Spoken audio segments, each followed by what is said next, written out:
It's time. Shall we start? Okay. So let's start. Good morning, everyone, and good evening, Jyotishji and Deviji. Thank you for joining this morning. And it's so wonderful. We all look forward to getting together like this every month. And this month we get to host and ask questions, so we're very excited. Many devotees from Delhi have sent in questions on this topic, and but before we go into the topic, in case some of you are not familiar with Jyotishji and Deviji, I will just do a very quick introduction. So Nayaswamis Jyotish and Devi, they are spiritual directors of Ananda worldwide. They have been with Ananda, with Swami Kriyananda from the beginning of Ananda. I believe Jyotishji came around 1967. Yeah. Good.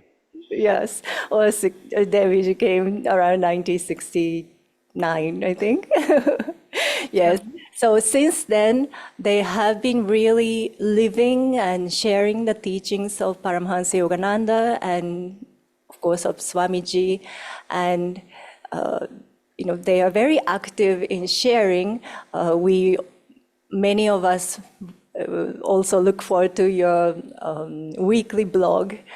And then every year, we were just talking about it, but every year they visit India also and visit many cities and centers and spend a lot of time with us. And of course, these online gatherings are, also our treasure moments.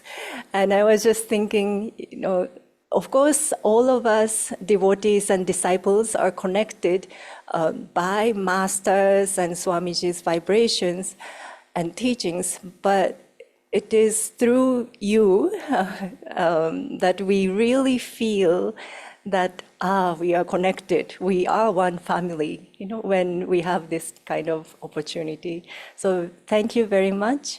And also thank you all the Guru Bhais and friends joining from many places, from Bangalore, from the Koreavan retreat, and as well as maybe not just India, but from other countries too.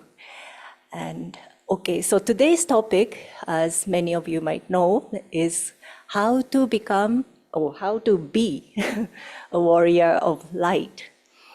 This topic was inspired by a recent video by Jyotishji and Deviji, how stay in the light. And it really makes us think, how can we stay in the light in this turbulent times or difficult times, personally or as a society, and how we can increase and strengthen our light within us, and then also share with people around us. So that's the topic. But first, will you start with the prayer? Thank you. And we'll just say that we too are very happy that we're able to stay connected this way at least once a month. And of course, to visit India, where our hearts always reside. I'll just lead a prayer. You can follow along mentally. Heavenly Father, Divine Mother, friend, beloved God, great masters of self-realization, Jesus Christ, Babaji Krishna, Lahiri Mahashaya, Swami Sri Yukteswar, beloved Guru, Paramahansa Yogananda Ji, saints of all religions, we humbly bow to you all. Beloved Master, beloved Swamiji, we thank you with deep gratitude for these wonderful teachings, but more importantly, for your love and support. We open our hearts and invite you to come in, to guide our lives, guide our ability to stay in the light, no matter what circumstances come. We are made of light. Help us to remember that fact, even in the most difficult of times. Om Shanti, Shanti, Shanti.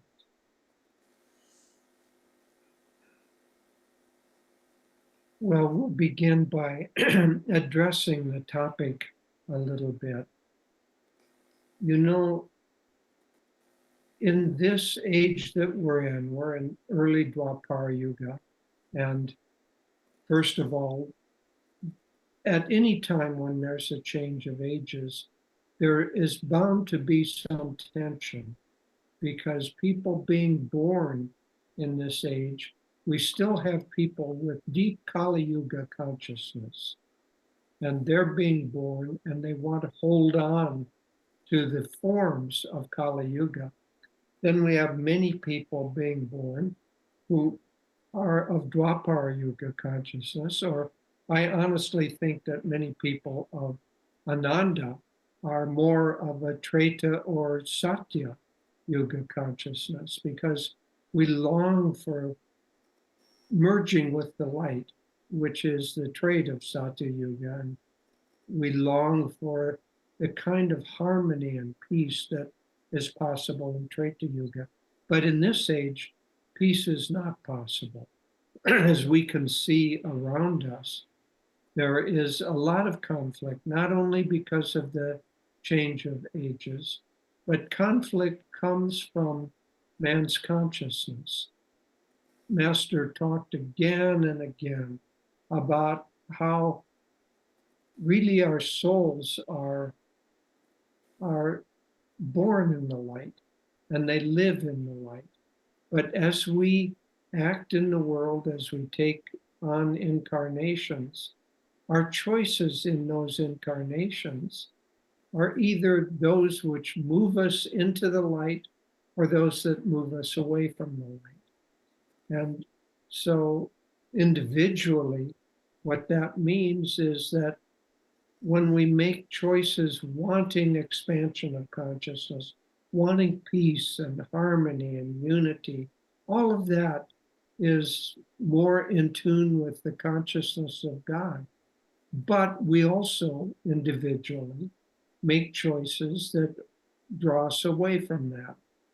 Perhaps we want, I don't know what we want. We might want fame, we might want power, might want money. None of those things in of themselves are bad, but rather if we get attached to them, it blocks us from being able to focus on wanting to be in the light more.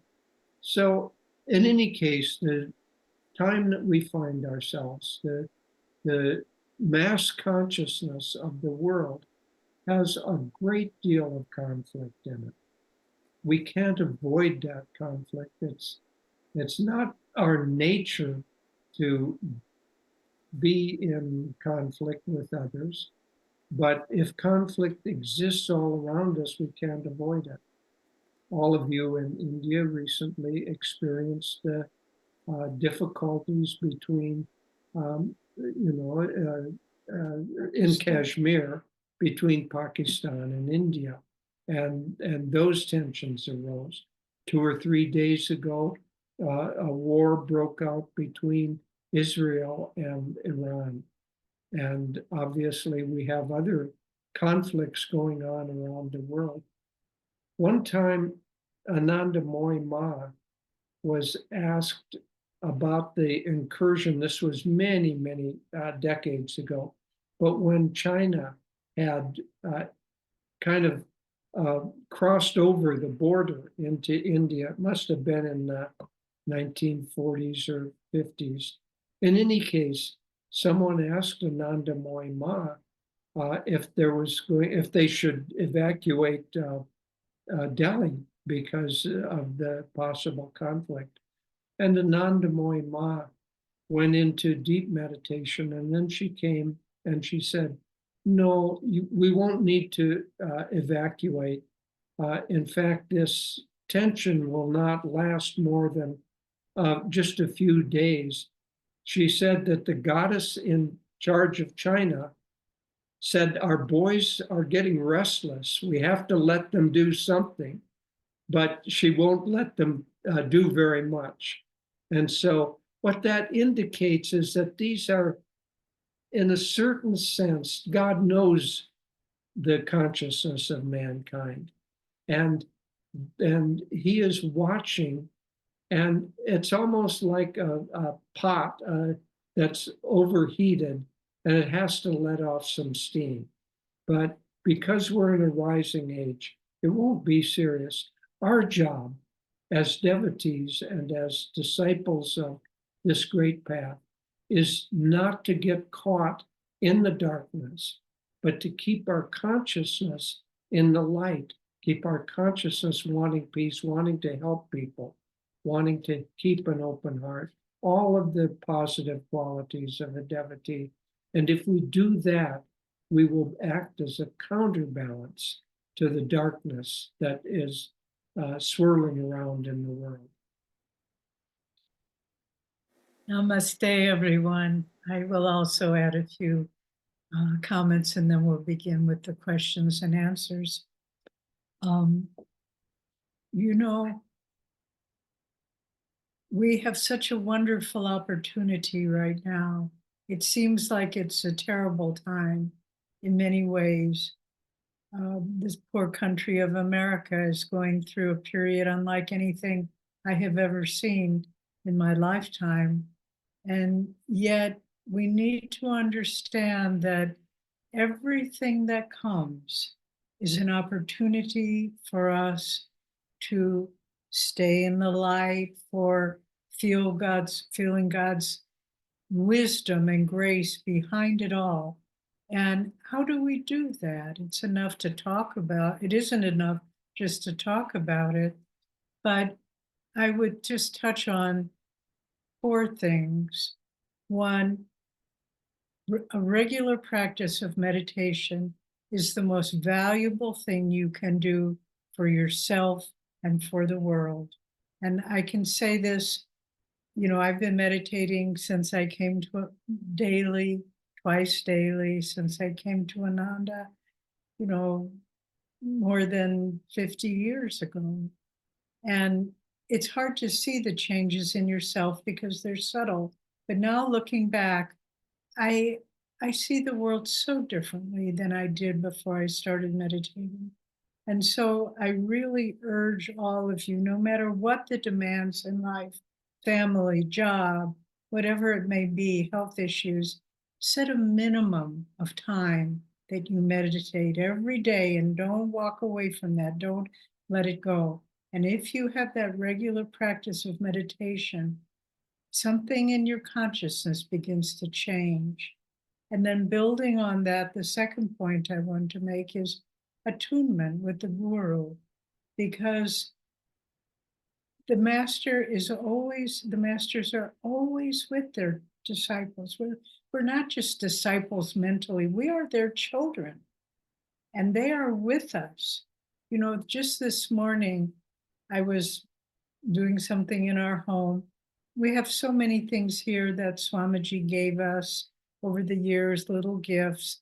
And I have a little tray that I put a hairbrush on it, you know, very simple things. And it's been in our bathroom on the counter for many years. But just this morning when I went in there, it was like Swami was with me and he said, remember when you got that little tray? And I remembered we were in a store with him. It was very pretty. And I looked at it and I thought, oh, it's maybe too much money. Just then Swami walked up to me and he said, you should buy that tray. It's very pretty. And so I did. And just this morning, when I looked at it, I remembered that. I hadn't thought about it for years. But why did I remember it? Because I think Swami was saying, I'm with you. And so attunement with the guru, no matter what happens, to just realize that they are with us all the time in the happy moments and in the dark moments. And then the third point about how to stay a warrior at the light is faith in God. This is God's dream. And we need to pull back and not get caught up in the details. And oh, how could this happen? How could this politician do that? Or how could that disaster happen? Pull back. This is God's dream. Live in a broader perspective, not, we're so used to living in the microsecond, getting news, 3 minutes, breaking news, 2 minutes, but that's just illusion. That's the world of Maya. But God's world is eternal. And we need to, by having faith in God and trying to live in his rhythm, not the rhythm of this frenetic age in which we live, which will never bring us peace, ever. I think we all realize that.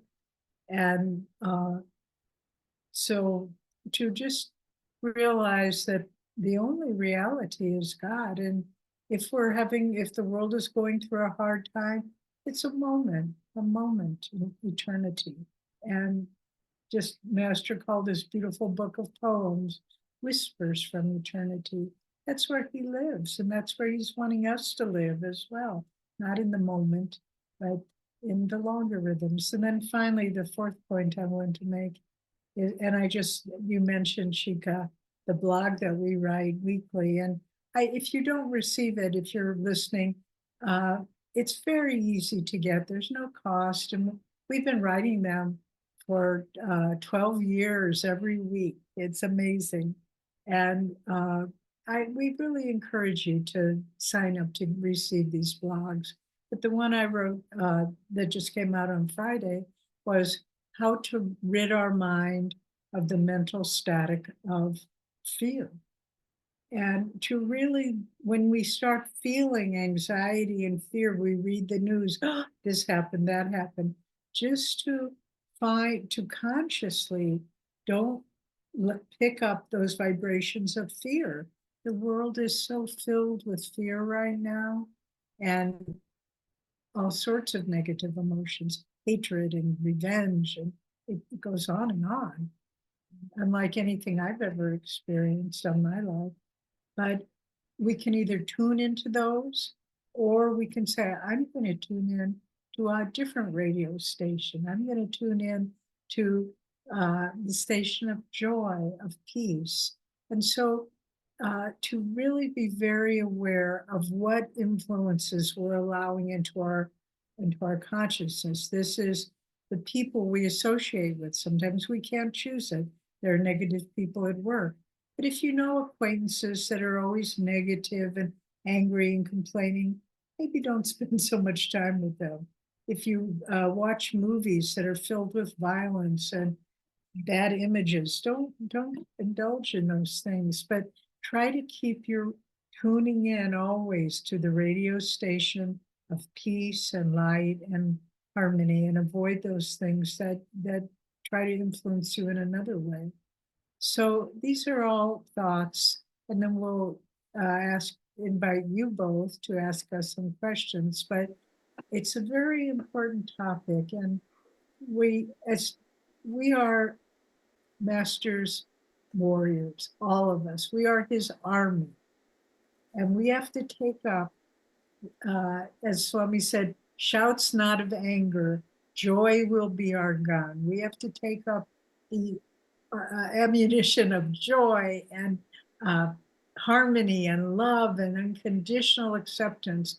And it's very important that we all be mindful of this now. It's why, honestly, I mean this, and I know it's true. It's why we took, each of us, why we took incarnation at this time, because we needed to be here now. Master is no longer physically here. Swami is no longer physically here, but we're the army that they left behind. And although they are fighting with us, just like Arjuna drove Krishna's chariot, Krishna drove Arjuna's chariot, excuse me, but they are driving our chariot, but we have to fight. We have to fight now and keep don't lose faith, attunement, or your practice of meditation. We can keep those. We will be very effective warriors of light.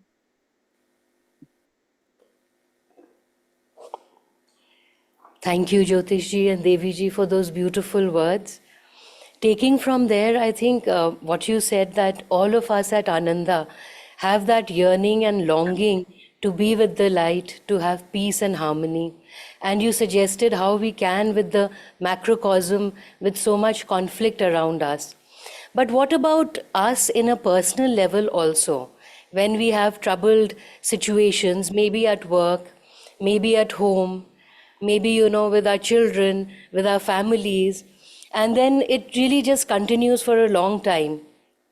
It's very tempting to, somewhere forget that we are warriors of light and just go into that negative spiral of tensions and worries.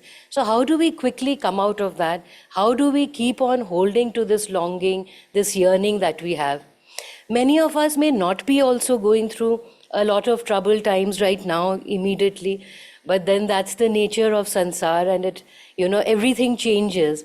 So what do we do now so that when troubled times come to us individually, that we can actually stay centered and strong? It's a very good question. Thank you. There are philosophical answers, and then there are some practical answers. In a philosophical sense, we need to balance the tension with a greater, one might say, effort or discipline to stay centered. Because it's not that until we have advanced so far that our reactive process is completely under our control. It's not that we're not going to have reactions. We are going to have reactions. But we can use wisdom to say that if I get angry, it not only does not help the situation, but it sends a kind of toxic poison into my own system. If I get disappointed or discouraged, it just saps my energy. I'm going to have to fight this sooner or later. Swami used an interesting image. He said, when we're faced with a challenge, there are two ways of dealing with it.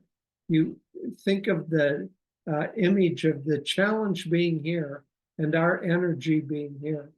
We can wait for time to gradually sap the energy of the challenge, and it comes down to our energy level.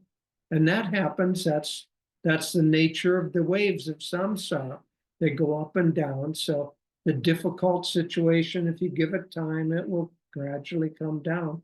But that time may be incarnations. The other way is to put out the kind of energy that raises our level of consciousness, and then we can meet and neutralize that difficulty. So coming in a practical sense, what do we do when there are long-term situations of conflict and disharmony, either in the home or in work? Well, one is to avoid adding to the conflict. Master had a wonderful story where there was a man who always was trying to get people's goat. And he came after Master and he said, everything you teach is false. You're just a big liar. You're just misleading people. And Master knew that if he fought with this man, it would just go on and on. So he said, you may be right. And then the man was shocked and he repeated more accusations. You may be right. And that Master said, after an hour, he finally got tired and he said, you're the first one who has ever defeated me. And Master said, you're like a human tiger preying on people's peace, and really gave it to them. But Master, in that instance, he didn't enter into the conflict, but he didn't say you're right. And so in these tense situations, if the reactive process isn't so strong in ourselves, we should pull back and not enter in and exacerbate the conflict, not add fuel to it. So if someone is in the home continually kind of negative toward us or insulting toward us or demeaning toward us, the best thing to do is to not fight, not argue, but to pull back and refuse to exchange energy. The one time I ever got into a kind of a conflict with Swamiji, we were in New York at the time. And this is a story that I rarely tell because I don't like the fact that I was in conflict with Swamiji. We were in New York at the time, and I got a phone call from, this was in the very early days of Ananda. I got a phone call from somebody who was at Ananda Village, and they were running a business, and it wasn't going very well. And so they kind of were accusing Swamiji of not giving energy to the people who had to do the mundane tasks and run businesses and so on. So they kind of, I don't know, I fell for what they were saying. And I kind of passed that information on to Swamiji. You know what his reaction was? There were only two of us, and we were staying in an apartment in New York. He went into absolute silence. He wouldn't speak. He wouldn't make eye contact. He wouldn't do anything.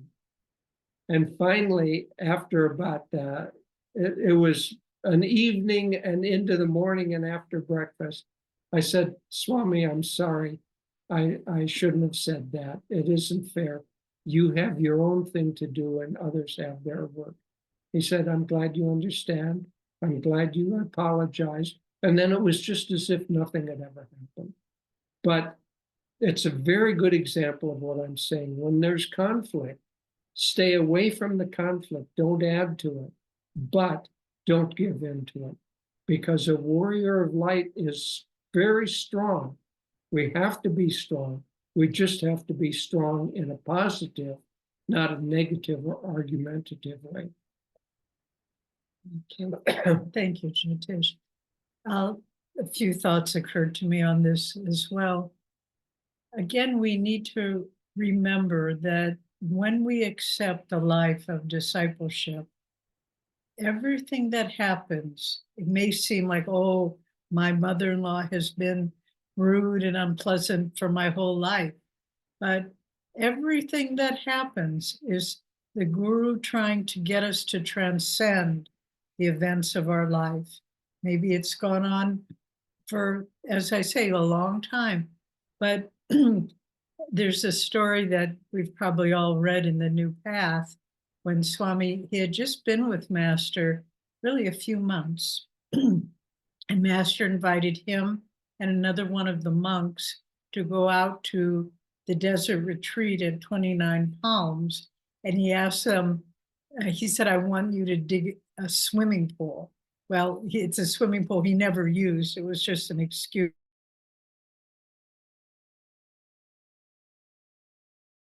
At the time, I think it was the Gita commentaries, but so the Swami and this other young man were out there. And just to say, Jyotish and I have visited this 29 Palms retreat now. It's rather hard to find. You have to have directions there, but it's in the desert. There's nothing around it but all desert and so forth. Anyway, they were digging the swimming pool, and Master came out, and he kind of would look, and then he'd go back to his writing. Then one day, it was just about lunchtime, and Swami and this other monk were just about to take a break and have some lunch. It'd been very hot, digging in the desert all morning long. And then Master came out, and he said, oh, look, there's all these big piles of sand. They don't look very nice. Why don't you get a board and see if we could, by moving the plank back and forth across the pile, we can level it out. And so they ran and they got a plank, a 2x4 board, and they did it. And the Master said, oh, good, it works. They said, why don't you do just one more?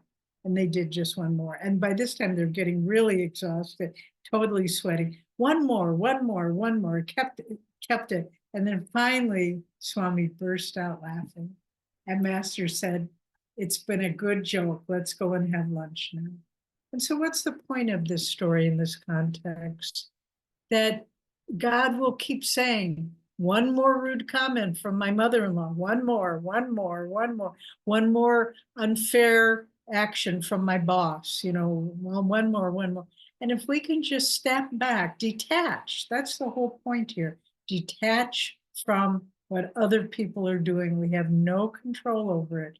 And if we can detach and just, as Swami, just, we don't have to laugh in people's face, but inwardly just say, it's been a good show, been a good show. And then that changes, we need to understand, if we're centered in ourselves, we have a huge impact on the world around us. Sri Yukteswar said, the greater the realization of a man or woman, the more impact they have on the world around them. So if we are determined not to let anything diminish our sense of peace, of harmony, of joy, that begins to put out ripples. And maybe the mother-in-law gets a little quieter. Maybe the boss becomes more fair-minded, whatever it might be, but it has an impact on the people around us.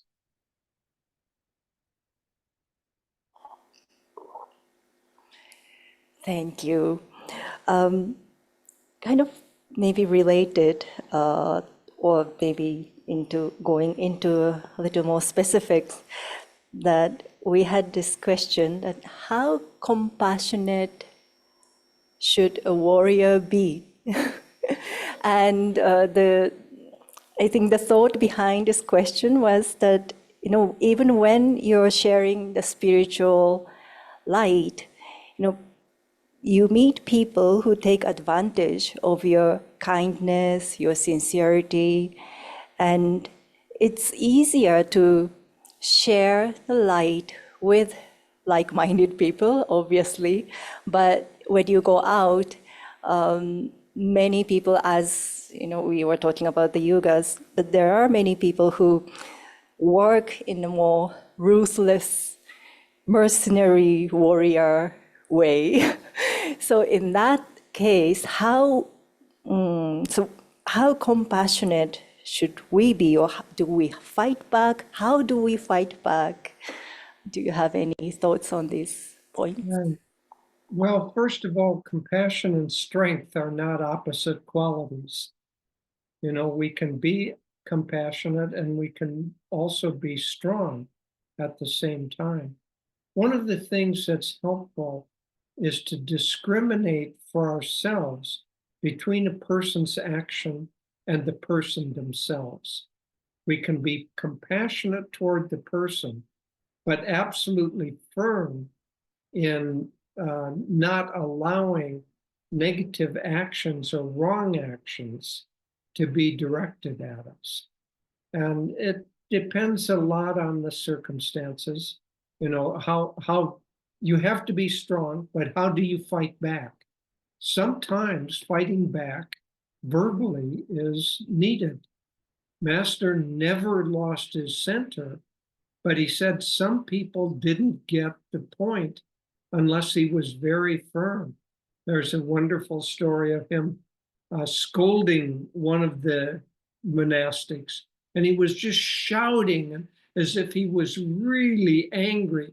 And another person was in the room, actually wanted to leave the room because didn't want to be part of this. But Master was striding up and down, and he was shouting, and then when he turned around and was coming the other way, he'd kind of wink at the person who was observing this, just to let him know, I'm just pretending to be angry. And so sometimes you have to pretend, or sometimes you have to put out strong energy. And it's of course dependent on the circumstance. But if you don't do that, gradually people will tend to push negative power over you. And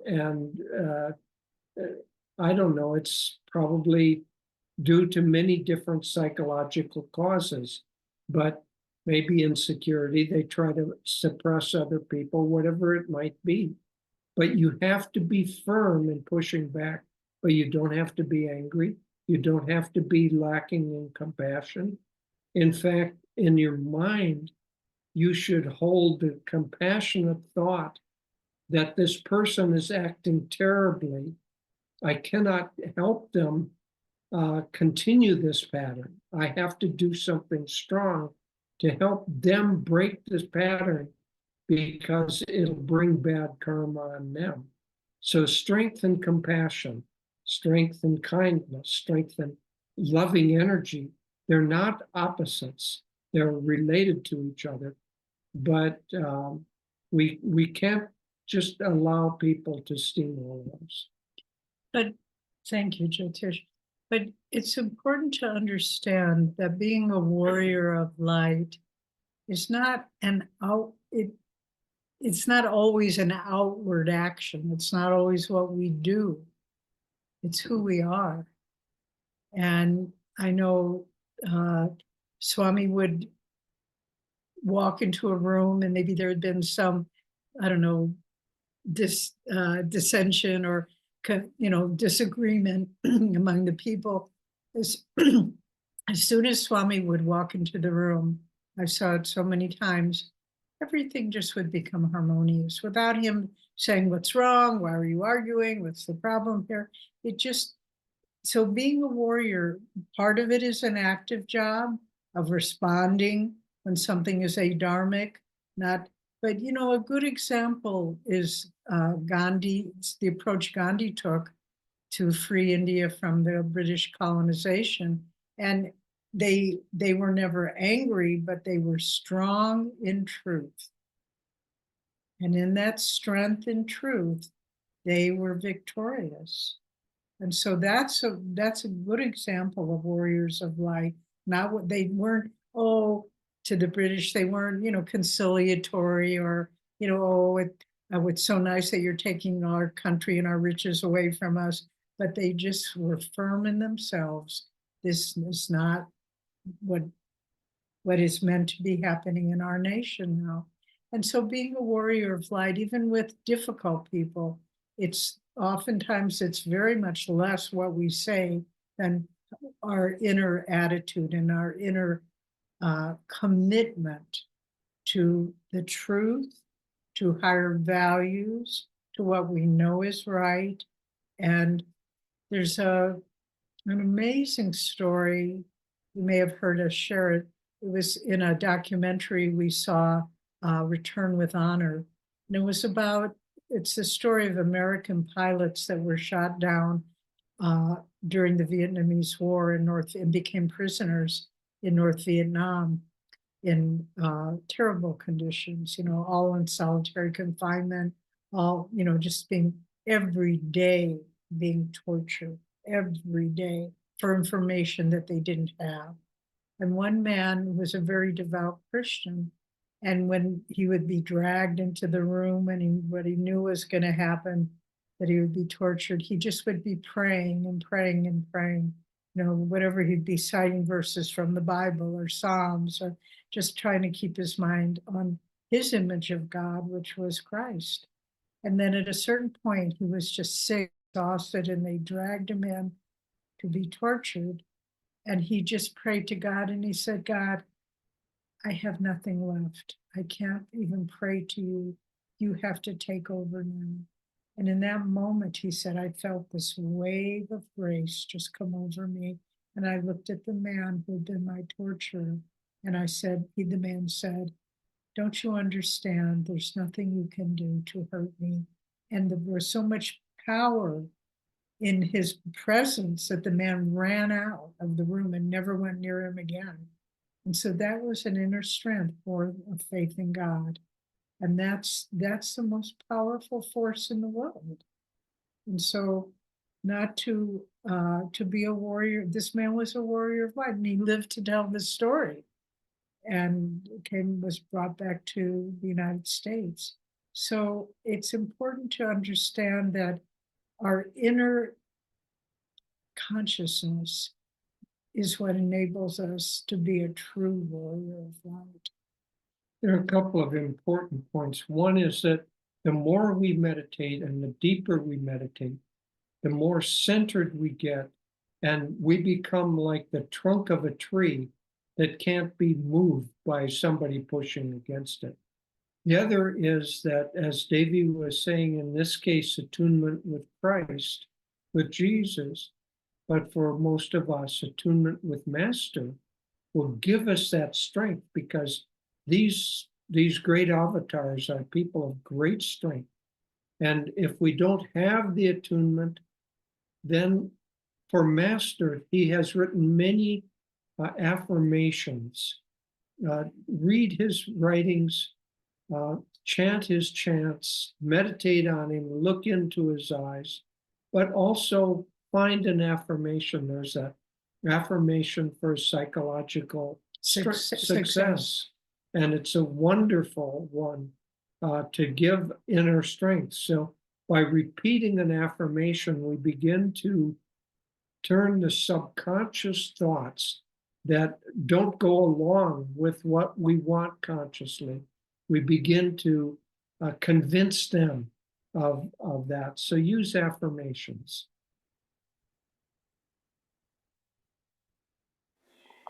Taking from what both of you spoke about, that we need that inner unshaken conviction of that truth within us, have that strength. But sometimes what happens is we find that truth within us flowering in Ananda, but it gets shaken also sometimes, and we get assailed by doubts because due to circumstances in our life, small children at home, work being very busy, we are not able to give that much time to our own spiritual growth, to our meditations, to our sadhana. Then a certain amount of guilt also starts to come in, even despondency, because we know this is what we really want, but we are not able to get that. So that doubts also start to come. Am I even worthy of such a path, of these masters doing so much for me, and I'm not able to give that time? So then how do we stay positive, and how do we move from moment to moment and find that time to do deeper sadhanas for ourselves?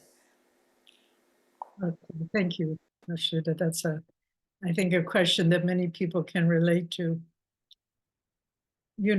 First of all, as a preface, I don't think I've ever met I don't think I've ever met anyone on the spiritual path, either a newcomer or a seasoned warrior, who doesn't feel unworthy. It's not a bad thing in and of itself. It brings humility. I worry more about the people who think, oh, a master's really lucky to have me as a disciple. That's a much more fraught with peril, that path. But, life has different periods. I mean, most of you know Jyotish and I have a son. And as a child, it was very difficult. When he was a little child, it was very difficult for me to meditate. And I had been on the path for 6 years and meditating with great discipline for up till that point. He was born, and then it was impossible. He just, such was his nature that I couldn't. But I never caved in. I just kept trying. I kept trying. If I would meditate for 5 minutes that day, and then the baby needed me, then that was it. It was 5 minutes. But the important thing, and this is very, very important, Swamiji taught us, anything that makes you feel diminished about yourself is the work of Satan, the work of the dark forces. And so when you start feeling, oh, I'm not worthy, I'm not a good disciple, just say, get thee behind me, Satan. I am Master's child. And Master talked a lot about don't pray as a beggar, pray as a child of God.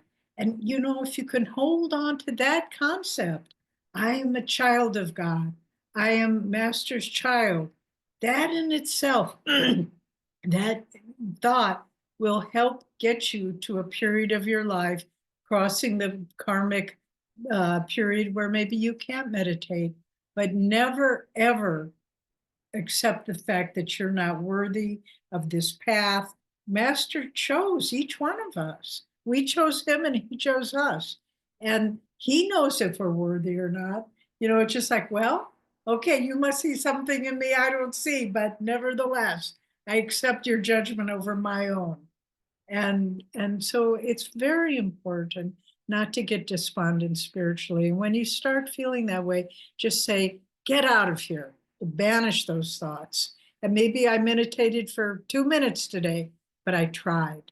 And so just if you can keep putting each foot forward, just saying, this is my goal. And I know from personal experience, and I'm not saying this in any self-important way because I don't feel that about myself, but that meditation is starting to make sense to me. Oh, now I understand. And that was after years and years of just going through doing the techniques, doing the practices, and then after, as Lahiri Mahashaya said, doing, one day done. You know, a couple of points. One is that meditation is very important, but let's not confuse the path, the goal, with the path to get to the goal. The goal is connection with God. The goal is awakening of love. The goal is awakening of our own inner powers. And meditation helps us do that. But meditation in and of itself is just the means by which we're trying to get to the goal. And so if we're in a period of our life where we're not able to meditate because of other responsibilities or not able to meditate very much, then God knows that. But as long as our hearts keep yearning toward God, then that's the more important thing. Eventually the time will come. Nayaswami Dhyana will relate to this because this was one of her assistants while she lived at Ananda Village.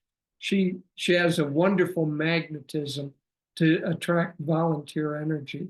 And so there was a woman here, she was married, and they had 5 children, 5 daughters, and they were all relatively young at the time. And one time Nayaswami Dhyana said, "Tell me, how is your sadhana going?" And the woman paused and she said, "Does saying grace before meals count?" Meaning that was basically the extent of what she felt she was able to do. Well, yes, it counts. Everything that we do to turn our minds toward God and especially our hearts toward God, that counts.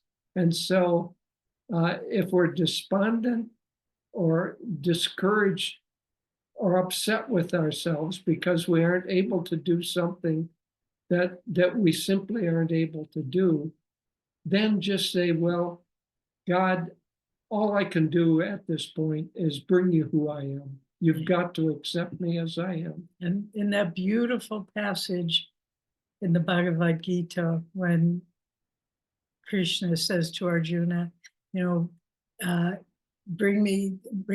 try to meditate. If you can't meditate, then bring me your service. If you can't serve, then bring me your devotion.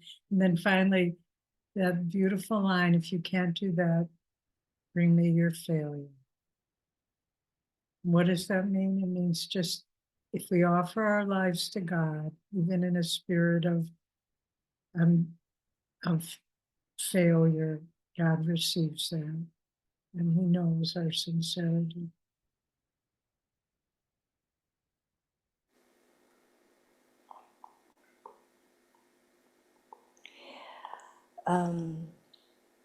The next question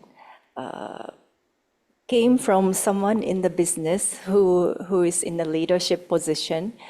She is trying to, she obviously wants to be a magnetic leader, loving and inspiring. But at the same time,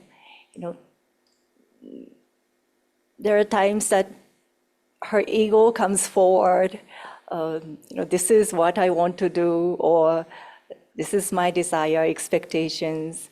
And how do we deal with this, our again, aspiration to be compassionate, to be inspiring, to be loving, at the same time, this personal desires or attachments. Do you have any advice on that? Partly my advice is not going to be very acceptable. It just takes time. It's the ego is like a huge block of ice, and we have a little dropper of hot water, which is our sadhana and our desire. We're dropping that on this block of ice that has been with us for maybe thousands and thousands, millions of incarnations. And we just have to keep working. But all of the aspects of the spiritual path, our love for God, devotion, our meditation and self-discipline, our attempts to live in any of the master-defined meditation as deep concentration on God or on one of his 8 qualities. So those 8 qualities are our own qualities. And the more we try to live with joy or with love or with peace or calmness or wisdom, any of those qualities, the more we try to listen to Om, the more we try to look into the light. All of those things are like pouring buckets of hot water on the big block of ice that is the ego, and eventually it will be gone. So it just takes time. But as Patanjali said, to those who are very energetic, the path that goes, the results come quicker. And to those who are less so, the results take longer. But we can only do what we can do.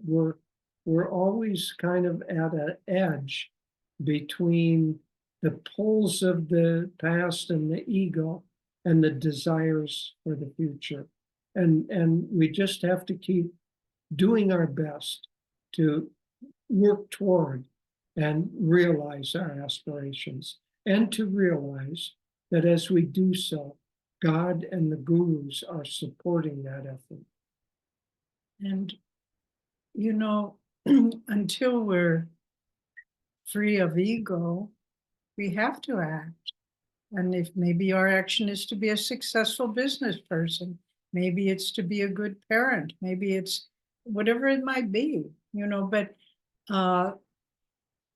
the ego is our friend and our foe, because if we see it as something that we work through, then it's not so bad. But if we identify it, I am a successful businesswoman, that's not a good attitude, but the energy through me is creating a successful business, and will help others. It will employ others. It will bring, income into this area. That's a good thing. And so we can use, one might say, egoic motivations in a positive way. And if we just aren't attached to the results. Oh, everyone is really looking up to me because I'm successful now. That's not a good attitude, but I've created a wonderful business. That's fine.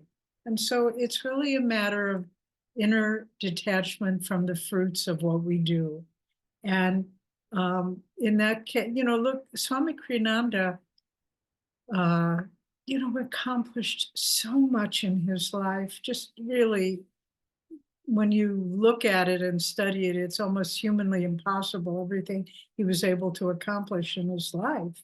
And yet there was never any sense of, I am the doer. It was a marvelous example. The creativity, the service to others, the brilliant books and music and communities and lectures, on and on.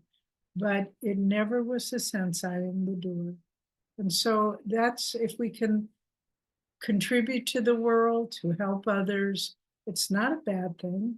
We need to put out energy right now. And then eventually the time will come when all the energy we put out outwardly, we can direct it inwardly in our meditation.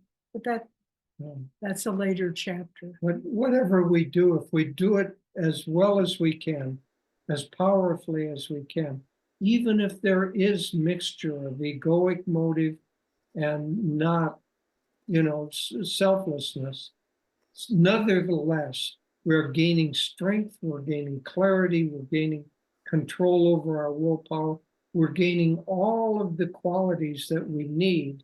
And eventually the time will come where we really want just to be done with things, and we turn all of that strength and those qualities toward our search for God.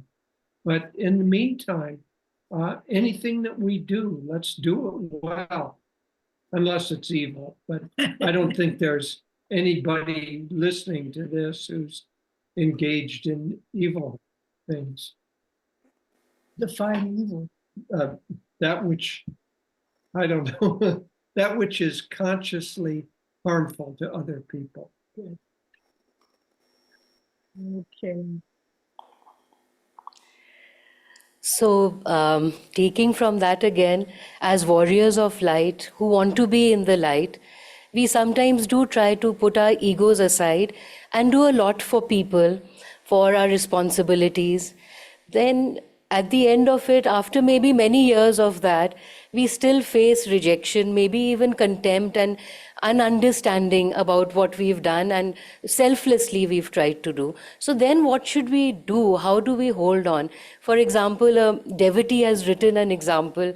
She said that, I spent many years in one responsibility in a project, and I sacrificed a lot of my time, my friend with time with my family, and even my sadhana. And at the end of it, the authorities just dismissed me with that contempt and total lack of appreciation of what I did. Then in that case, when we face all of this rejection and again, a little bit of not being appreciated, then what do we do? And also for all of us here at Ananda, sometimes we want to share this light with people, family, friends. Then a lot of them are not exactly very understanding about that. Then again, we feel that rejection, that, how do we take this forward? How do we take the teachings of Master forward without feeling drained or rejected? Well, when we try very hard to accomplish something and other people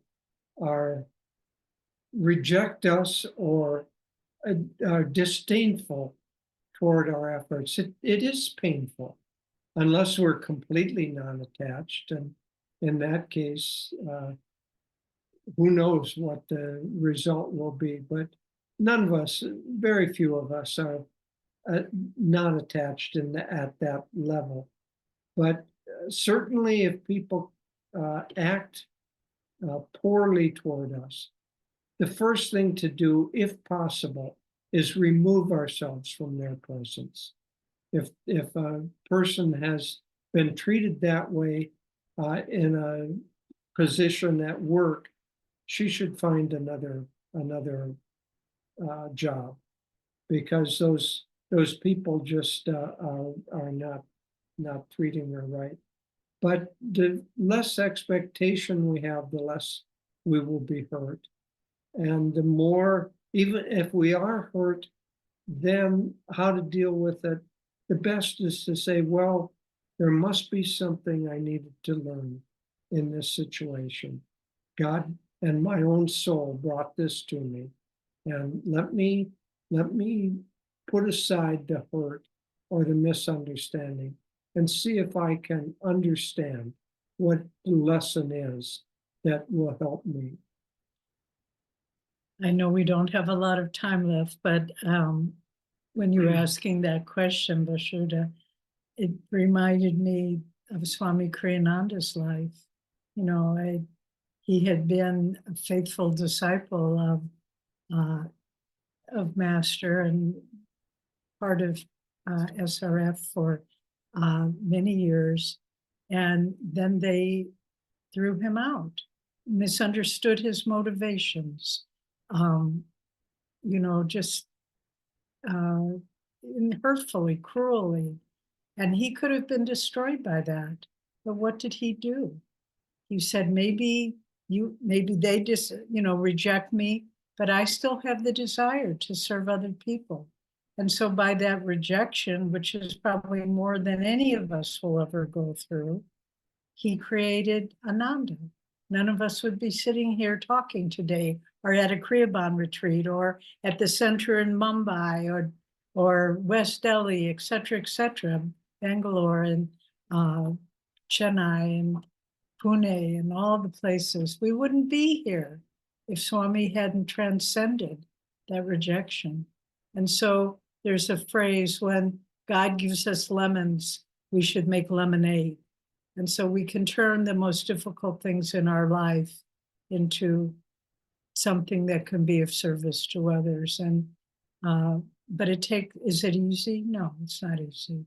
It takes tremendous strength, takes tremendous courage, and it takes tremendous devotion to God to be able to transcend people hurting us and keep going and finding a positive way to move forward. But we can follow Swami's example.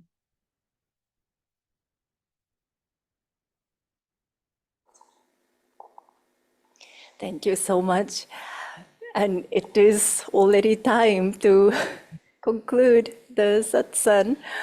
But I think what stayed with me, especially during this conversation, was being warrior of light is not less about what we do outwardly, but more about who we are inside. And that, I think, we can, as long as we have that desire and determination, there are many things that we can continue to do. As you said, meditation, or just to think of God, to remember, to attune ourselves with Guru. So this was really insightful and encouraging conversation for me, and hopefully for all of us.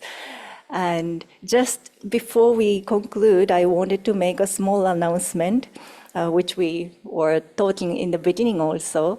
So we are very much eagerly looking forward to have Jyotish and Devi in India in September and October. And especially, we have this spiritual renewal week in October. If any of you have not have heard about it, it's from 8th to 12th October in Puri. And of course, we have Jyotish and Devi and everyone from all the centers. So please, let's try to get together and spend daily meditating together, talking and reflecting on our spiritual life. That will be really wonderful time. We also have a time to visit Shri Yukteswar's ashram, Karar ashram, as a group also. And we are posting the link maybe on the chat. Yes, and early bird discount ends in 25th of June, so please make up your mind quickly and sign up. And the next month, we also have this satsang in conversation hosted by Bangalore on 20th July. So please make sure to join that one too. And to end, will you close with maybe a few words or closing prayer? Jyotish and Devi? We will do that, but first, Chika and Vasudha, just thank you so much for being such wonderful conversationalists. This has been a very, very nice exchange. And let's close with a visualization for world peace. First, let's all get centered in ourselves in our hearts, lifting the energy up to the spiritual eye. Let's just project peace from that point. Feel yourself surrounded in God's peace, in God's joy, in God's love. And feel this aura, this energy field of peace and joy and love, expanding far beyond your physical body, merging with our Guru Bhais throughout India, throughout the world. And from the little spark of God within us, joined with that of all of our Guru Bhais, feel a great force field, a great aura of God's peace and joy and love penetrating this earth, permeating the consciousness of people everywhere, that they awaken from dreams of fear, of hatred, of violence, awaken to their unity with others, with their sense of compassion and harmony. See the world strongly filled, no shadow of darkness, but filled with God's light everywhere. And feel with the strength of your own soul as we chant Om together. Let's send out waves of God's power to unite people in His peace, in His joy, in His love. Let's, with the strength of our soul, let's rub our hands together, raise them, and let's chant Om and send out great waves of light. Om.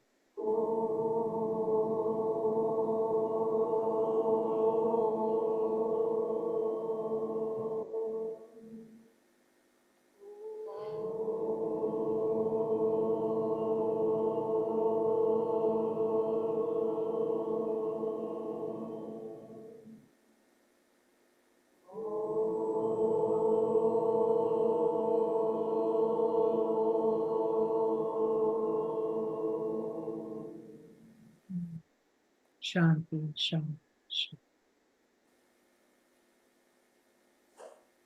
Shanti. Thank you all. God bless you.